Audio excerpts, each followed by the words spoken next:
Here at Accepted, we're getting more and more inquiries from applicants interested in PhD programs in the humanities. We have a panel of experts today on the show to discuss PhD admissions in the humanities. If that's something you are considering, not to mention aiming for, this is the episode for you. Welcome to Admission Straight Talk, the podcast dedicated to graduate admissions and helping you approach the application process thoughtfully and successfully. Your host is Accepted's founder and world-renowned admissions guru, Linda Abraham.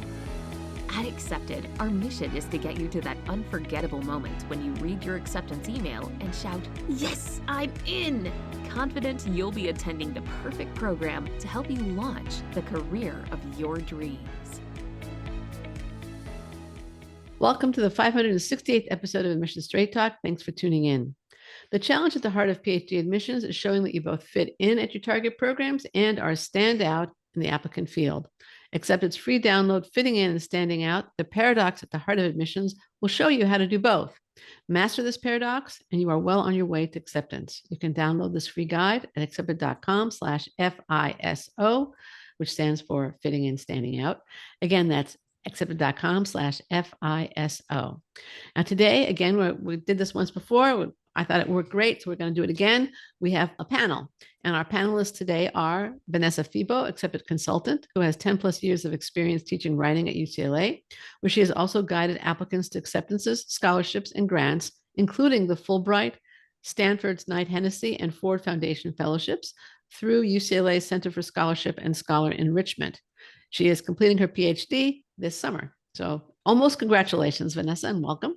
Dr. Mary Mahoney, Accepted Consultant and tenured English professor, director of a medical humanities program at a liberal arts college in New York, and writing instructor.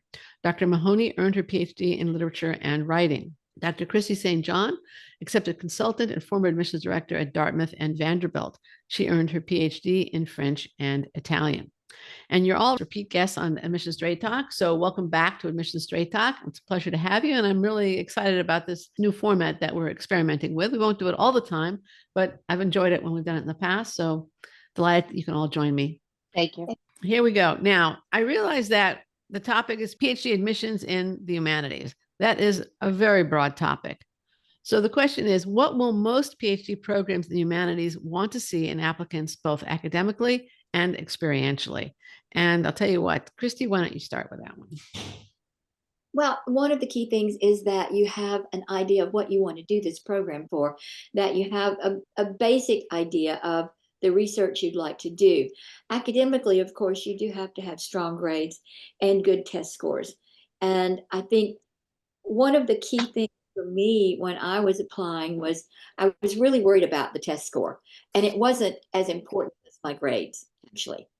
They were more concerned about, what did you do here? What did you do there? And they also wanted to see writing samples to make sure that I could write well and that I had a decent idea of what I wanted to do and that the school I applied to had the faculty members with the expertise I needed to guide me. And that is critical. You don't just apply to any school out there. You need to check and see what kind of research do they do? Because if you don't have someone to guide you, it's a very lonely and long process. Okay. Vanessa, do you have anything to add to that? I mean, I think that's articulated perfectly. I guess the only thing I would add is, with the school choice, it's not necessarily about school rankings, and schools within those ranking systems have different rankings based on the area of study as well. So for example, if you're interested in a history PhD and you're interested in Tudor England, a school could be number 2 in the country for history, but they don't have that support. They don't have experts in Tudor England. And then why are you going to that school? It's not going to be supportive to what you want to study. So it's not just about rankings, and it's not just about the school in general being good a fit for you. But I think, the mentorship is an incredibly important component. Mary, anything to add?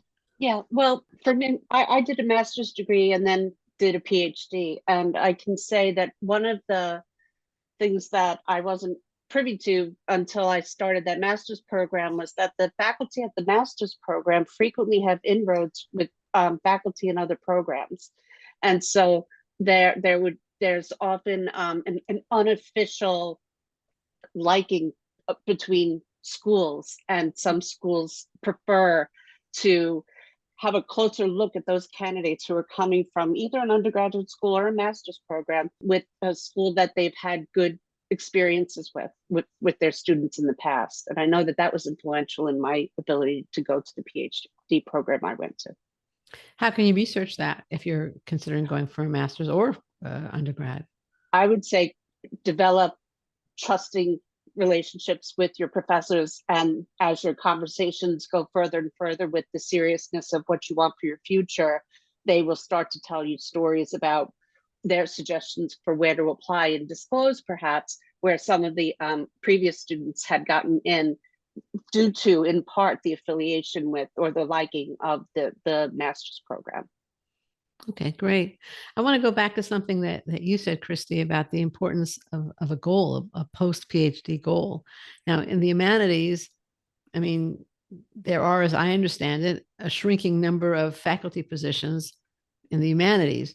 If somebody doesn't want to work in academia or is trying to be realistic about their job prospects post-PhD, what are some avenues? What are some realistic goals?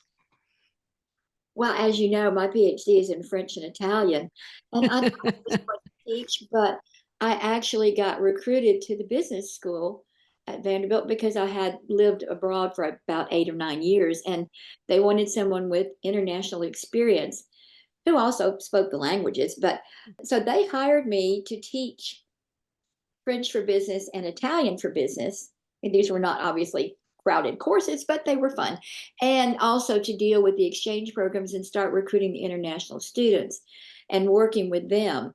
So from, language and humanities, I went into business, and I can say the main thing that got me in there is I could tell them the difference between Goldman Sachs and Saks Fifth Avenue. So, and I just learned it as I went along. Okay, but then Loved it. But you obviously didn't have that as your goal when you started your PhD studies. That's something that developed, and you were flexible and adapted, right? I don't know, Mary or Vanessa, do you have any comments on that? I mean, as someone who's about to enter into the job market, I have hope a lot not. of thoughts on that. Yeah, I think increasingly departments are facing the reality that there's a shrinking tenure track, professorship track pool, and that jobs are becoming more and more competitive and more difficult, and trying to think outside the box about what's available. And the truth is that there is a lot that's out there for someone with a humanities PhD. Some of it is more teaching focused, so something like community colleges. Some of it is more administrative focused, so there are lots, increasingly universities are looking for PhDs in administrative positions and positions to be decision makers on campus and to run centers. So that's a big part.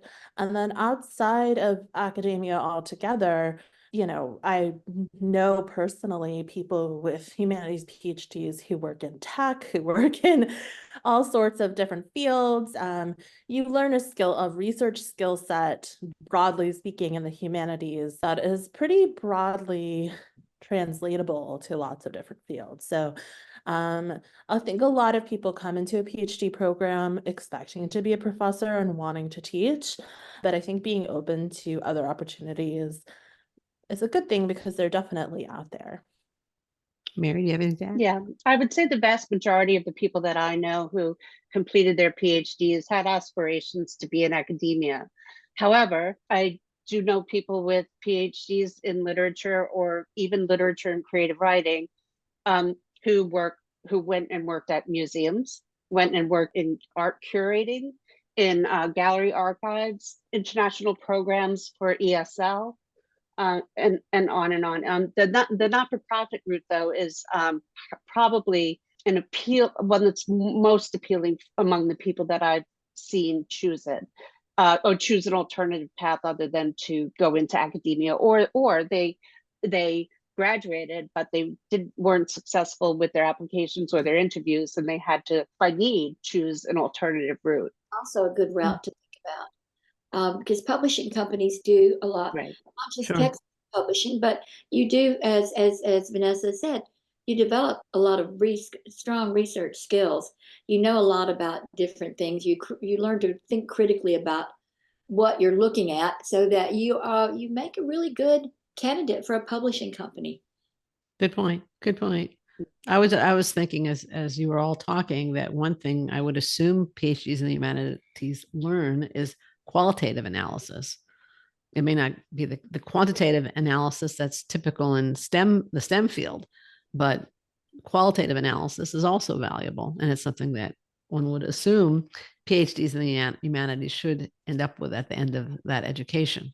Mhm. Now let's go back to the kind of the beginning of the process. We started at the end, which is not necessarily a bad place to begin, and several of you mentioned the fact, important factors to consider in selecting programs to apply to. Rankings aren't the critical factor, the faculty advisor. Again, if the faculty advisor is so important and strengthen your specific niche in the humanities and so important, how does one go about researching that?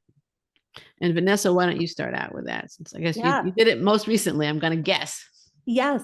So first you can turn to the internet. So you'd be surprised at what is available through some very strategic searching through the university's website. Most universities have bios and full CVs for many of their professors. They list the professors that are in the department. They also list the grad students that are in the department, where those grad students went to undergrad, what they're studying, who their mentors are often. They list centers that are available at the university that target, specific areas. So like there may be a medieval center at a particular university that's there for people dedicated to medieval studies and all different types of humanities fields. So the first place really to look is just, I think people don't realize how much information, and it's not at your fingertips. It's not on the homepage. You have to do some digging. But if you do some digging, you will find a lot of information. You can find their personal web pages with their entire CV and their dissertation topic. And, so you can Maybe get an email address so you can contact them. emails for contact. Absolutely. So cold contacting and kind of just doing outsider level research through their websites is the first step. And then the second step is honestly your own contacts at your university. So as an undergrad, the professors that you work with, where did they go to university? Who do they know at other universities that they're colleagues with, that they're friends with? If you have the opportunity to go to a conference as an undergrad, conferences are essentially a big part of that is networking and learning about other people who are also in your field of interest. So these are all ways to kind of connect with people and kind of learn who is in the area that you're interested in working in. And then also the lists, while they're not super helpful, or I wouldn't rely only on sort of like, the US News and Report list of the top schools, they do also list what schools specialize in sort of different areas within your fields of study. And so that can be a good starting point if you just have no idea what schools are best suited to what you're interested in. But yeah, networking and then doing your research is really key. Okay, great. Mary or Christy, you have anything to add? Oh, that was a great answer. Very thorough.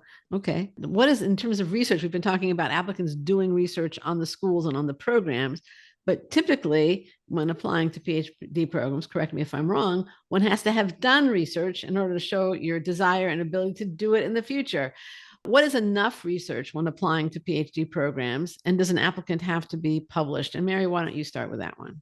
Yeah, well, I do think in the humanities, your writing sample is going to be critical. And it should not only demonstrate that you can analyze and think critically, but it should also demonstrate where your interests are starting to streamline. so that this way you're already demonstrating at least a correlation, if not a match, with some of the interests of the faculty or the interests of the department. What is their particular bend on this? Is this a very political school? Is this a very conservative school about approaching literature from a different direction? On and on. So you really want to make sure that your writing sample speaks to them in several different ways and reflects you in ways that they understand. One other thing I was going to say earlier was I've had some clients who wanted to go to PhD programs, but they were bound to their geographic area. And so they were limited in where they could apply, and they were willing to adapt to the focus of the program because they weren't necessarily wedded to a niche that they would stand for. I don't know if that came out right, but basically geography was more important to them than a specialty. Right. Okay. So I highly recommend for my clients who have to stay where they are, to try to take a class non-matriculating or two with a professor who interests you, and if there seems to be a good camaraderie and a recognition of your fit, then that person should be writing you a letter. But you can take that class non-matriculating, and quite likely it will transfer in. But if it doesn't, it's not a major loss. It really just kind of opened up a little bit of a bridge. I'm a big believer in gathering up what you need to make your formal application much stronger. And if you have to go non-matriculating, then so be it. Got it. Great advice. Christy, is research, does an applicant to a PhD program have to have a certain quantity of research that they can present to the school they're applying to? And do they have to be published? I don't think that being published is going to be critical. It's always better, but it's not going to be the critical factor in acceptance. But you do have to have at least presented at a conference, I think. And that's also a way to get your name out there and find people at the schools that might be a good fit for you. I know I've recently had two clients who had both done master's degrees, but they had gone on to work after, and had been working in the real world, not academia, for at least 5 years. And they both discovered something that they were fascinated with and had decided, I want to do a PhD program. So they didn't have anything published, but they had really good reasons for why they wanted to do the research and why they wanted to do the PhD. And so we came up with some really good essays, and they're both statement of purpose. Great. We'll get to that in a minute. Yeah, but neither one of them had the typical route. They didn't go directly from undergrad to master's to PhD. They went from undergrad, worked a couple of years, master's, worked a few more years, and then PhD. So I think schools like a non-traditional path, because you're going to Sure. add knowledge to the program, depending on what you've been doing, obviously. Right. Does it make a difference if an applicant, I mean, we talked about the shrinking number of PhD positions or tenure track positions in academia. Does it make a difference from an admissions perspective if the applicant says, I want to stay in academia or not? What do you think about that one? Christy, again, I think it's your turn for that.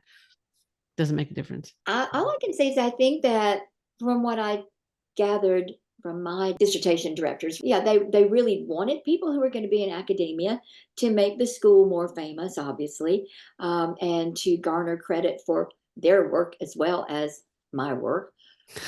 But I don't know that we all are cognizant of the fact that there just aren't jobs out there. And or if there are, when I was looking, it was, oh, you can go here and replace somebody who's pregnant for a year and then go out to this Boise or wherever and, replace somebody else there. There really it was bad. And so I think they recognize that fact, but as long as you are in there doing the research and you have a legitimate reason for the research and it's going to make an impact when you get through with it, I'm not sure that they really care as much anymore. Okay. All right. Mary may have a more current view of that than I do, though, because she's in it right now. All right. Mary, what do you have to say? Vanessa? Yeah. All right. I have to think for a second. Vanessa, if you can jump in. Okay, Vanessa, jump in.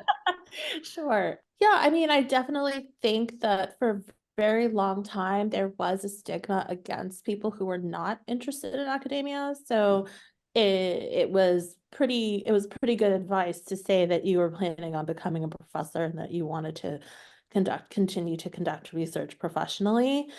And there still is a bit of a stigma for people who decide against applying to tenure track positions entirely. So I would say from an applicant's perspective, it's a pretty safe route to say that you want to go into academia and to continue to do research. But I also do think that it's not the most important part of your application by any means, because that's obviously going to be subject to change depending on sort of what happens when you come out on the other side. So I think just having a clear intention is the most important thing.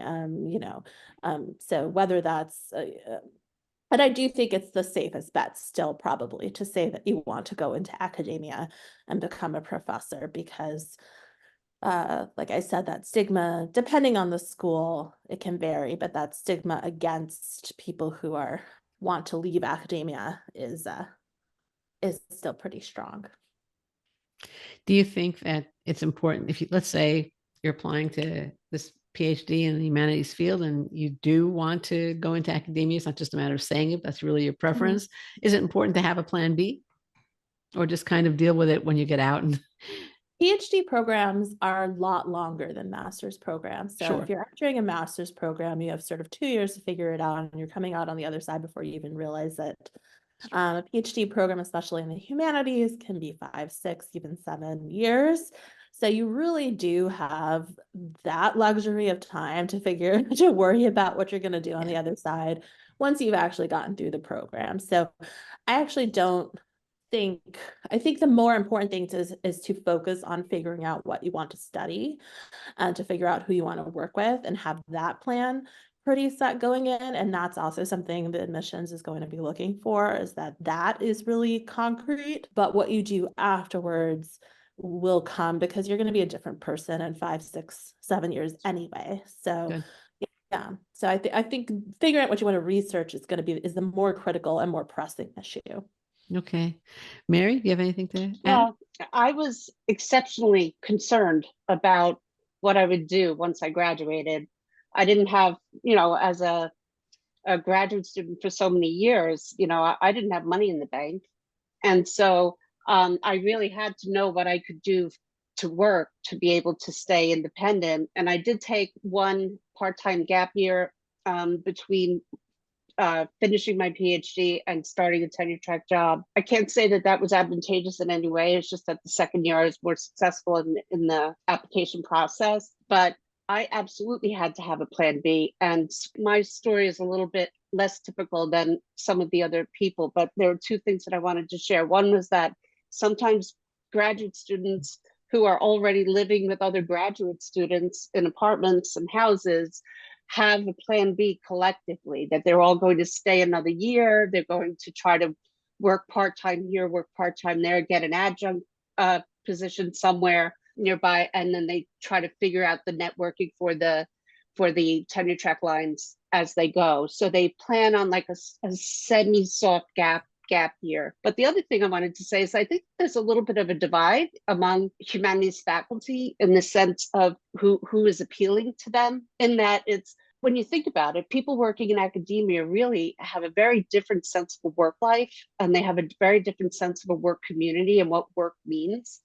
And so they tend to stay a little bit insulated in that world. And so when they just see more and more people of their ilk, it's not all that interesting anymore, because that's your little bubble and you're in it all the time anyway.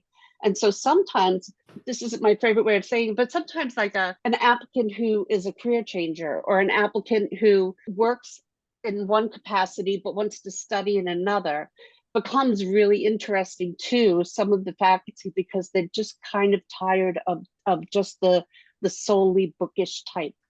And so yeah, one favorite student was a professional boxer,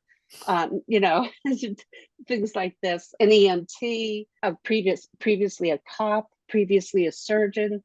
And so that kind of shakes up the community a little bit in a good way, makes people learn about each other rather than just replicating that insularity. Do you think you're having been a nurse before going for your master's and PhD might have kind of put you in that bucket too? Yeah, it did it, push my application into the let's look at her again.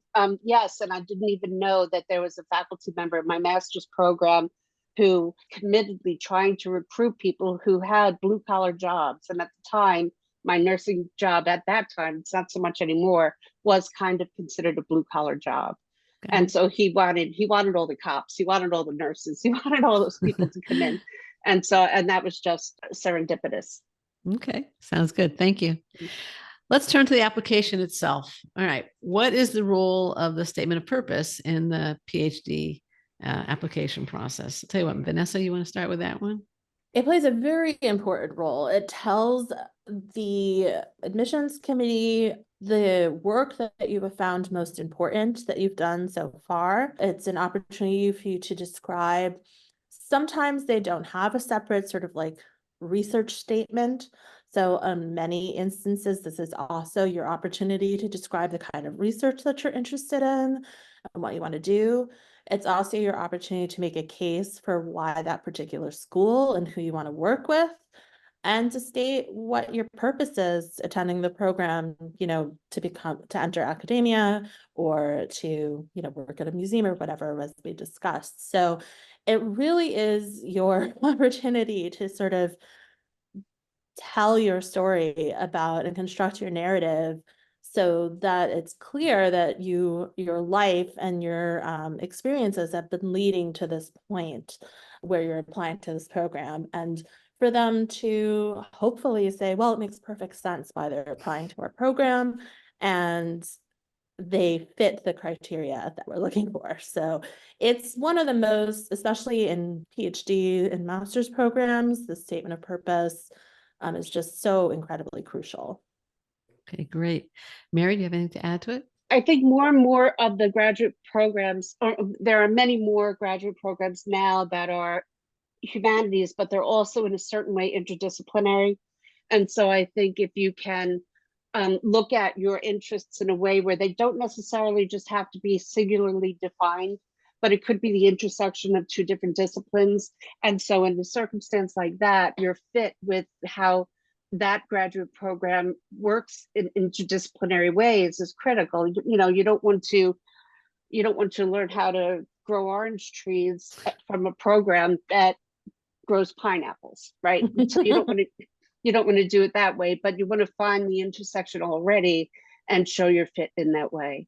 But that there's nothing wrong with finding. One of my colleagues, one of the younger colleagues that I work with now, does a fusion of literature and economics. And so that's perfectly okay, but also know who your faculty are at that school to make sure that there's someone who is already has a foot in that door or in that intersection. Right.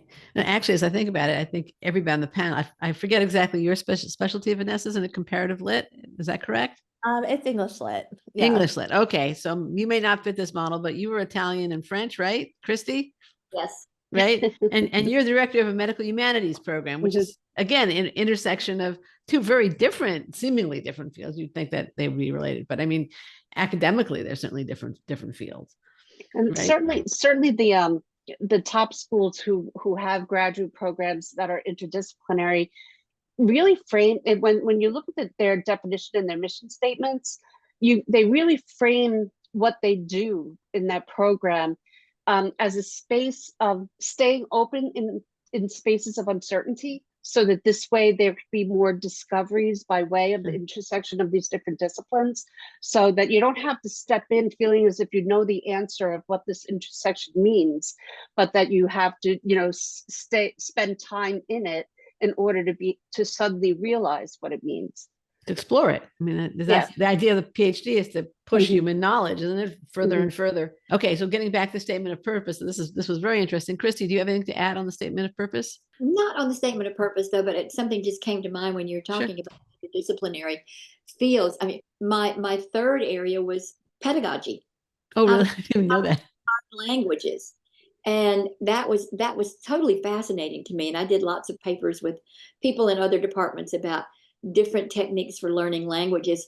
And it also applies not just to languages, though. It's like how you learn different things. And I learned all about people being visual learners, mechanical learners, memorization learners, or whatever it might, the different kinds of learning styles, which I could then apply when I was trying to do something with a group of students to figure out how are they best going to learn this? How can I put them into groups where they're going to be compatible? And I think this is a skill that goes into teamwork as well. No matter what area you're in, if you're working in a team, you have to figure out how do people learn what they need to learn and how do you put them together the correct way? So that was probably one of the most valuable things I got out of it. That's very interesting. I think that it was something that I was thinking about as Christy was talking, and MJ, that sort of two things. One, something that we haven't really touched upon that Christy just touched upon that is so crucial is the teaching component. And that's something that you learn on the job as you're going through the PhD program. But when we're talking about future careers, that often the sort of pedagogical training and that component can be the more valuable piece of the puzzle if you are deciding to work outside of academia. So there are additional skills outside of sort of like the research arena that you're absolutely learning as you go through a PhD program. And that's such a crucial one. And then I was also thinking when you were talking about interdisciplinarity, that this speaks to like a tricky part of the personal statement, which is you want to show that you have a clear area of research interest, whether it's interdisciplinary or whether it's sort of located very firmly within a field, but you also want to show that you're open to exploration. So one of the trickier parts of the personal statement is coming across that you have a very clear idea of what you want to research, but also that you're excited to change your mind, right? And that is a really tricky thing to kind of convey through the personal statement. And that's something that I work a lot with my clients on is, are we being too rigid? Can we interject something that sort of like adds that sense that you're wanting to explore? Because they're not looking for someone who necessarily comes in. You want to have an idea of what you're going to study, but you're probably going to change your mind and they want you to be open to that exploration. You take classes for a reason. So that's sort of a tricky thing to convey in the personal statement, but it's incredibly important. And interdisciplinarity plays a big role in that, I think, too. I read a memoirs of Bernard Lewis. Do you know Bernard Lewis was a scholar of the Near East? He passed away at over 100 a few years ago. And I think he wrote his memoirs well into his 90s, maybe even at 100. And he wrote about, and he was at Princeton. I think he was initially at Oxford, and then he moved to the US and was at Princeton. And he wrote about a time when he had a PhD applicant come and he was interviewing the PhD applicant, and he had been really interested in bringing this fellow into his department as a PhD candidate. And he asked him, what do you want to, why are you pursuing the PhD? As well, I want to show that this piece of land, this disputed piece of land in the Middle East belongs to X. And Lewis did not say what X is. He did not identify the disputed piece of land. And Dr. Lewis asked him, how do you know that it belongs to the country in question? He says, well, everybody knows it. So I want to do the research that will prove it.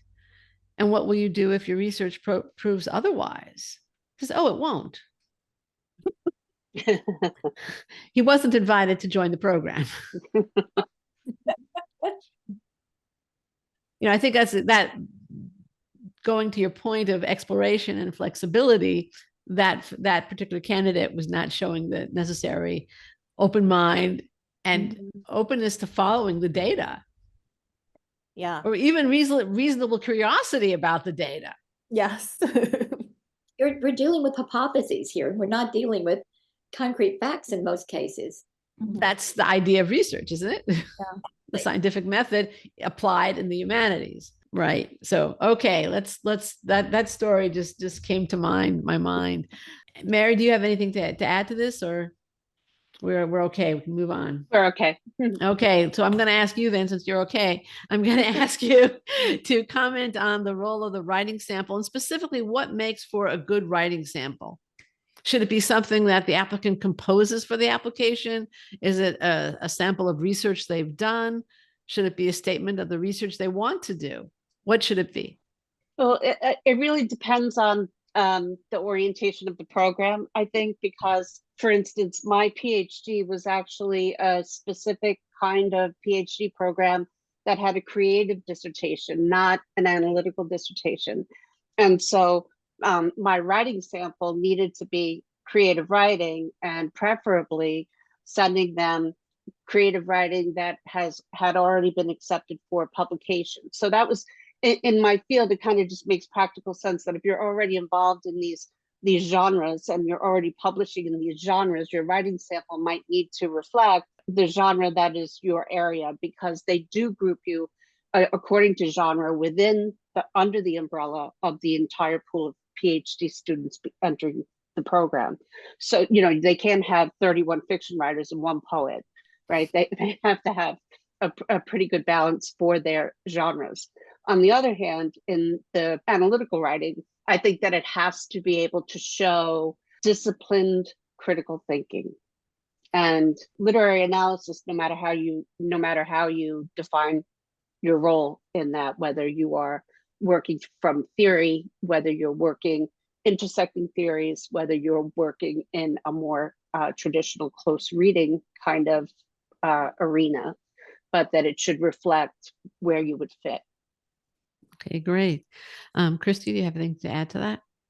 No, I think that's perfectly said, because you start out with an idea and that's what you want to develop, but then I kept getting off track. I would be researching something and find something else.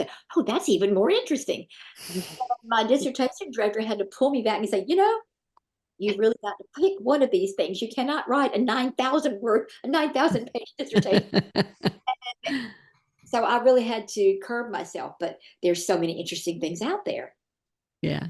All right, Vanessa, do you have anything to add on the writing sample? But the writing, I mean, I think part of it's also length. So most of the time for people applying to these programs, applying to a PhD program, your choices are limited, because it's usually like you've done one substantial project, maybe an honors thesis, but it really is just, like everyone has said, there to show that you can do strong analytical work, that you can do the traditional, close reading, that you've engaged with either theoretical concepts or history in some fashion. And that also does remind me that different schools do have different approaches to how they do the discipline overall. So some schools are very theory heavy and are really interested in people who engage with theoretical concepts. Looking back at my acceptance to UCLA for the PhD program, UCLA in the English field is very heavy on history and sort of historicism and contextual and social kind of like contextualization of literature. And so I didn't even know that that's what I was doing. That was just the way I approached the text in undergrad. But it is the way that I tend to work. And so it makes perfect sense in retrospect that they would be interested in me, because I was approaching the text in a way that their school was sort of known for, which I was very ignorant when I was applying to graduate school and didn't even realize that that was the case. But some place like Chicago, which is incredibly famous for more like of a theory heavy approach, may not have been interested in my work, because so kind of like understanding a little bit about yourself and your approach is a good idea when you're looking at your writing sample. But at the end of the day, it should really just be your best work in that area. And you probably won't have that many choices about of what to submit because of the length and the depth that they're looking for. So, pick the best one and edit it carefully, and then that's all you can really do, honestly. And a lot It seems like the instructions also that come with the writing sample request are really critical. Obviously, follow whatever instructions you get, whether it's the writing sample or the statement of purpose or whatever materials they request. Would you agree with that? Yes. Yeah. Okay. I'm just looking around at the requirements or the prompts for the statement of purpose or the personal statement, depending. And again, same thing as in other disciplines as well. Sometimes the prompts are very wide open, and sometimes they're very detailed. They have several layers and several steps. So just make sure that you know precisely what it is that they're asking for. Okay. Who should applicants seek as recommenders? Christy, why don't you start with that one? Well, I came from a little different background, so Vanessa might be better at this one than me, but because I had been working and living in France, and when I decided to come back to the States and do the PhD, so I didn't have really recent recommenders from college, but I did call upon one where I'd started the master's program, and she liked me and knew that I'd made progress, wrote the recommendation for me. But I actually got one from one of my bosses, and he had no idea about my academic research, but he knew that I could do research and that I was fluent in the language, and that wasn't an issue. So he did the other one, but that's pretty uncommon because normally you're going to have an academic recommender. But it's nice to know that if you've been away, if you're a non-traditional applicant, then you have that option. So I think in that regard, your response is very valuable. But okay, Vanessa, why don't we go to you now for the more traditional? I know you didn't have a traditional path either, but what is what are good recommenders? I mean, it's the people who can speak to you best about, who can speak best and most positively, really. So I left undergrad and I worked for 5 years in publishing. But I did know that I wanted to go back and complete my PhD. So I did strategically keep in touch with the professors that I wanted as my recommenders and had secured them as my recommenders before I left undergrad. So I definitely recommend, if you're not sure about when you want to go on the timeline for a PhD, to kind of at least lock in some relationships and kind of, keep in touch, say Merry Christmas or Happy Holidays or Happy Hanukkah, or whatever, to them, and kind of keep in touch. But also sometimes that's where a master's program can be really helpful as well, because, and honestly, I say this to clients who are kind of debating, and I say this to students all the time, that if I could do it again, I probably would have gotten a master's first, because after leaving undergrad for 5 years and then entering a PhD program, I felt incredibly in over my head. I hadn't written a paper in 5 years, and I was entering a PhD program, and it was very intimidating and daunting. So if it's been a while and you don't feel that you have any relationship with professors, or you have good recommenders, that might be a sign that you might want to do a master's first, or just to see what academia is about and what this level of research entails before you commit to a very long program. And in that process, you will get much better sort of and much stronger recommenders. You'll But also get a master's degree if you decide not to pursue the PhD.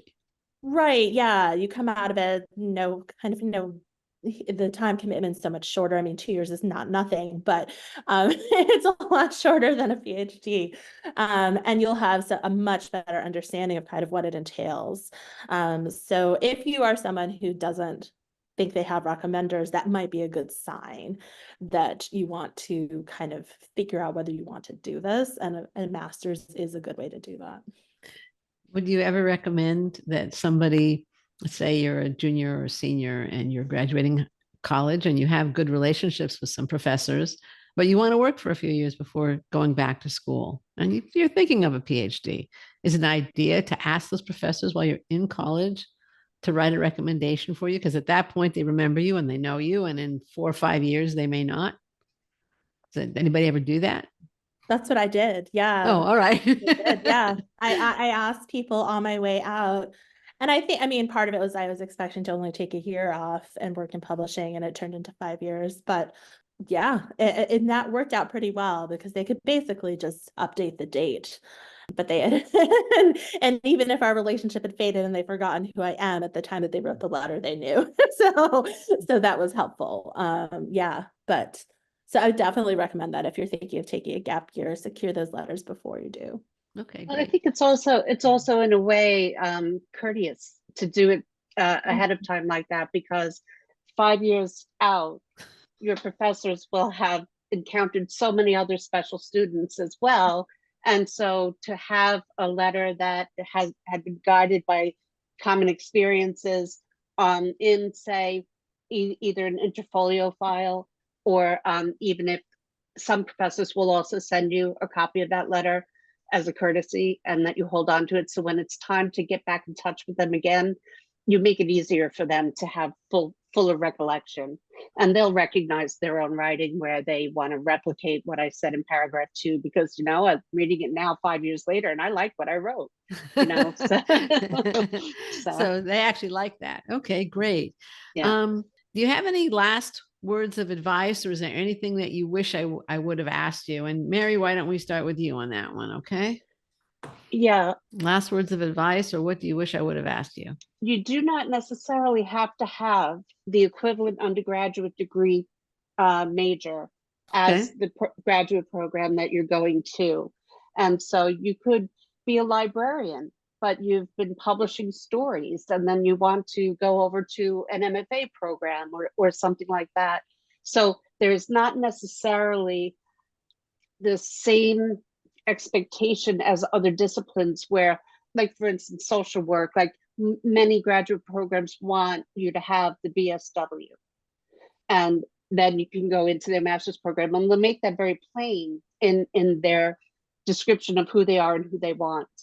But in the humanities, there's a lot more negotiation because there's overlap, and you know, it's a good time to encourage that. So you don't necessarily have to go back to school to get that undergraduate major that matches directly all the time. Well, I mean, some schools might prefer that, but you can see that through the CVs of their faculty and the CVs of their the CVs of their graduate students as well, about whether or not they are open to a variety of different approaches academically to get to their program. Great answer. Christy, do you want to add to that? And the question is, any last words of advice, or do you have a question that you wish I would have asked? I think take the GRE early. Okay. While you're still, if you can, while you're still in school, the scores are valid for 5 years. And make sure that you do get it, because I just was talking with a friend last night who almost didn't graduate because when she went to do the test, there wasn't a test time available. This was back before everything was computerized. And she took another one instead. And when she was coming up on graduation, they said, well, you can't graduate. And she said, well, why not? Well, you don't have a GRE. But I have this test. It doesn't matter. The book says you have to have a GRE. You have to have a GRE. And if you don't take that was it, to graduate or to matriculate? No, to graduate. Because really? she graduated into the program with this other test. I see what you're saying. Was sticking to the rules. It says GRE. You don't have a GRE, you don't graduate. So she had to take it in her last year of grad school while she was doing research. So take the test early. That's my advice. Okay, great advice. Vanessa, for you, any last words of advice, or is there a question that you wish I would have asked you? I guess the only thing I would say is start earlier than you think you need to, especially for humanities PhD with the writing sample. The quantity of writing that you need to submit is different than from other sort of like programs. So keeping that in mind, you're going to have a lot of editing on your plate. So yeah, taking that test early, getting it out of the way so you can focus on all this like writing work that you need to do for the application is pretty important. So start early. That's great advice. All right. Well, Christy, Mary, Vanessa, I want to really thank you for joining me today. I think you've given wonderful answers, and I really appreciate your time and insight.